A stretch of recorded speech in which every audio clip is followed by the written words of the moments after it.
à tous, la quotidienne vous emmène en voyage aujourd'hui. Nous nous intéresserons au commerce américain avec l'exportation des jeunes chevaux. Un reportage aux côtés de Marjorie et Solène vous en dira plus. Et puis nous nous intéresserons bien évidemment aux résultats sportifs avec les finales des 4 ans qui sont les champions du jour. Mais avant cela, nous allons filer en Belgique, nous intéresser à l'élevage Saint-Hermel avec monsieur Raymond Lefebvre. L'élevage belge est à l'honneur dans la quotidienne aujourd'hui avec Raymond Lefebvre. Merci beaucoup d'être avec nous. Raymond, racontez-nous l'histoire de votre élevage Saint-Hermel. L'élevage Saint-Hermel, on dit l'élevage belge, mais en réalité maintenant c'est presque un élevage purement selle français, vu que la majorité des poulains, je vais dire 90-95% des poulains, 95% des poulains, sont inscrits au Sudbouc selle français. Donc, on a fait comme tous les éleveurs. On a commencé gentiment avec une jument, une deuxième jument. Puis ma fille Adeline voulait faire de la compétition. Elle a demandé une année sabbatique et puis ça a continué. On a gardé les bonnes juments qu'on a fait saillir et voilà, tout doucement. Maintenant, ça fait 30 ans qu'on est dans le métier et je dois dire qu'on a eu quand même une réussite rapide, mais c'est à force d'être exigeant avec soi-même pour pouvoir réaliser des bons croisements, quoi. Comment et pourquoi vous en êtes arrivé à vous spécialiser dans le selle français ? Oh, c'est venu, je ne vais pas dire bêtement, parce que les choses n'étaient pas bêtes. On se plaisait bien dans les juniors et les jeunes cavaliers sur les terrains de concours en France. Puis Adeline a connu, puis on a fait un peu de cycle classique, puis Adeline a connu Aurélien. Et puis on a dit, ok, on continue en France, parce que tout compte fait, nous ne sommes quand même pas loin de la frontière. On est quand même qu'à 40 minutes de Valenciennes. Et pour nous, les concours dans le Nord ne sont pas plus éloignés que certains concours en Belgique.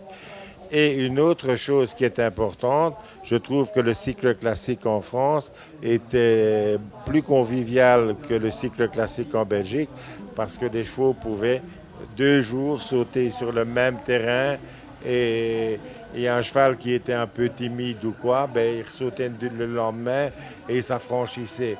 Donc au niveau formation, je crois que le cycle classique français est une très bonne formation. C'est quelque chose qui vous inspire depuis longtemps, cet élevage français ? Déjà, quand on était jeune, on venait choisir des étalons en France. Il y a aussi le problème de la langue. Finalement, on connaît beaucoup de monde. C'est plus facile même si je suis bilingue, si je parle bien le néerlandais, on se plaisait en France et puis on a été bien accueillis et voilà. Et vous allez quand même chercher des chevaux un petit peu à l'étranger ? Non, pas beaucoup. Parce qu'aujourd'hui, qu'est-ce que c'est le selle français ?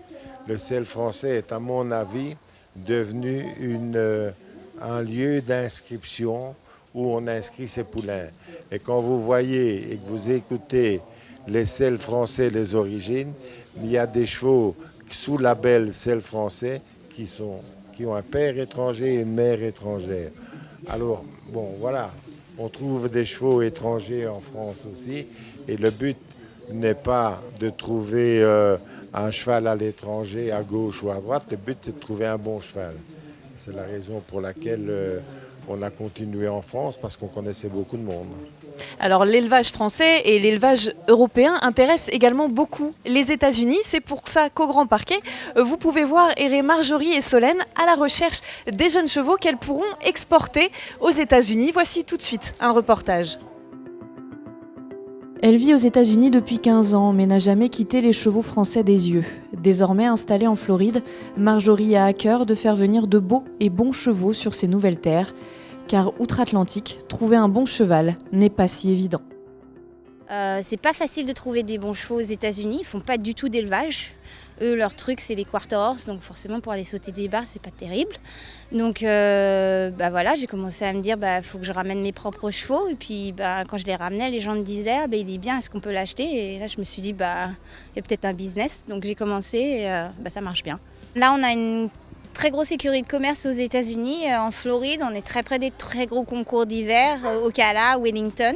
On travaille avec quelques cavaliers olympiques aux États-Unis, des gros entraîneurs pour les épreuves d'équitation et des épreuves de hunter, des très gros cavaliers de hunter. Et on essaye de promouvoir le cheval français. On achète aussi des chevaux un petit peu à l'étranger, ils ont tendance à avoir un petit peu plus de chic, donc en Belgique, en Hollande. Mais bon, moi je suis française, alors je vais acheter des chevaux français. Donc on est à la grande semaine en train d'essayer de trouver des chevaux.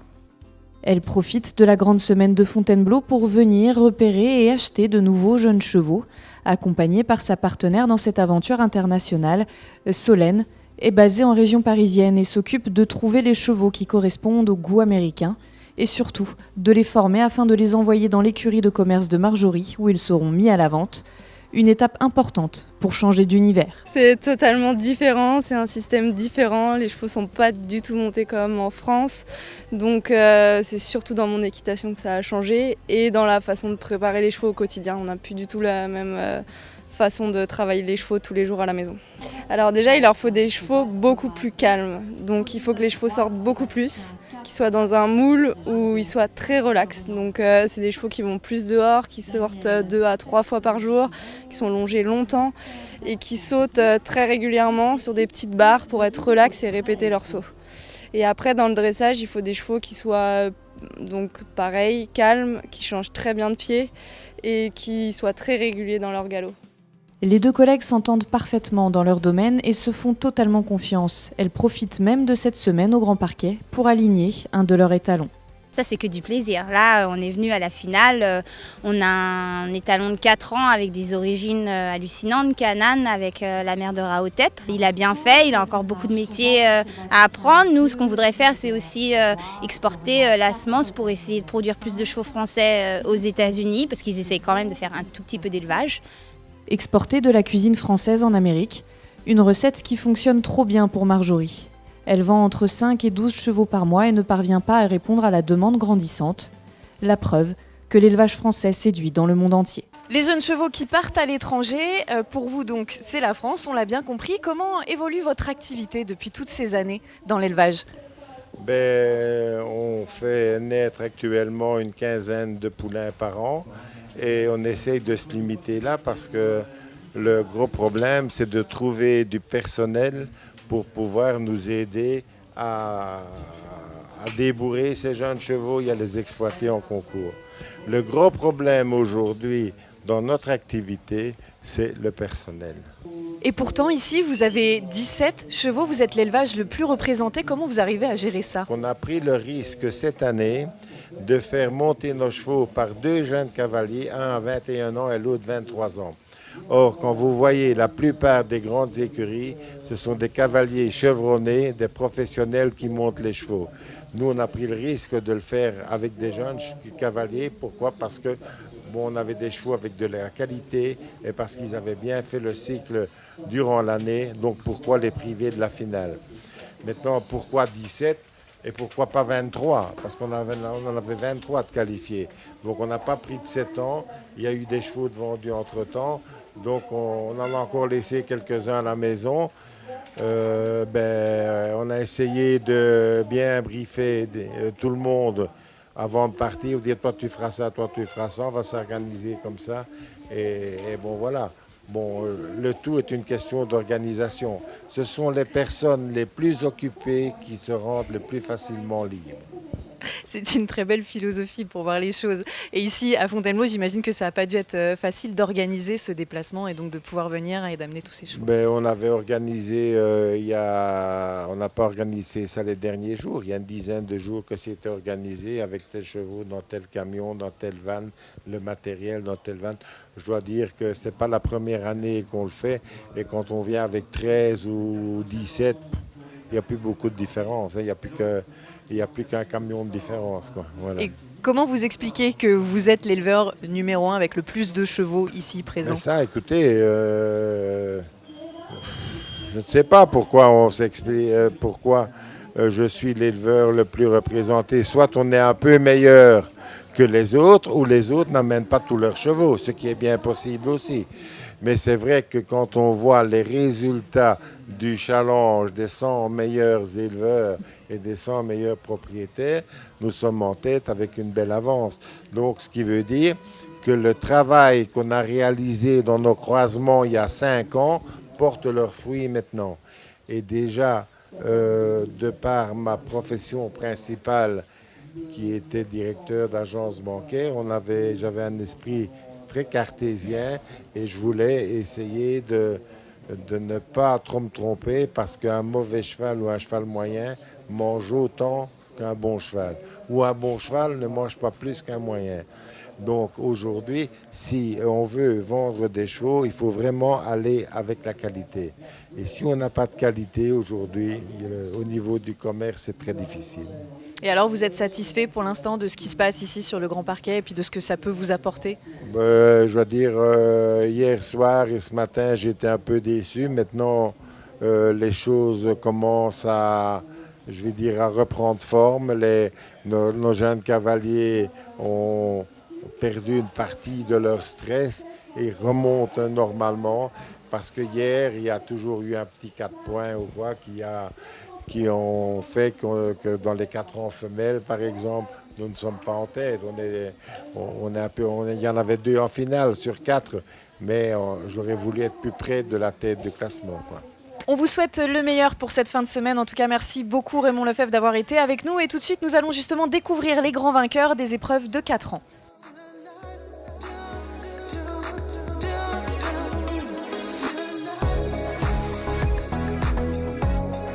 Le grand vainqueur chez les mâles s'appelle Delstar Mail. Fils de Utrio, VD et Fink et de Kachina Mail par Calvaro, il est élevé chez Bernard-Pierre Le Courtois.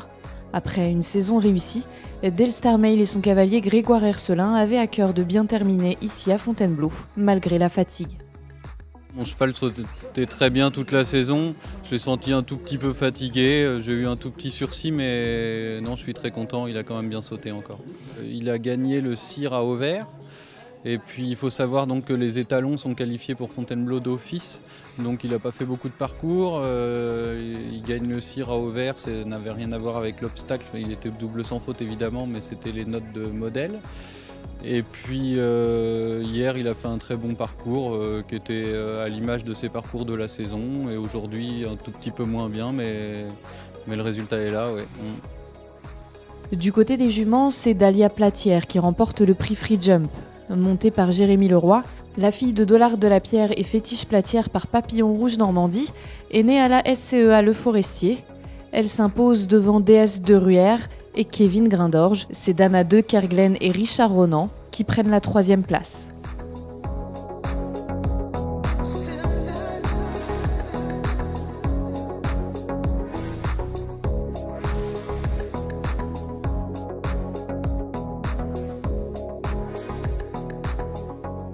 Et les plus jeunes ont terminé, Violette, et tu sais pourquoi ? Non. Parce que les 4 ans du cycle classique ont fini la compétition. Mais il reste les 5, 6 et 7 ans. Alors ce qu'on va faire, c'est qu'on va en reparler dans la quotidienne dès demain. T'es d'accord ? Oui. Donc on se retrouve demain dans la quotidienne. À demain !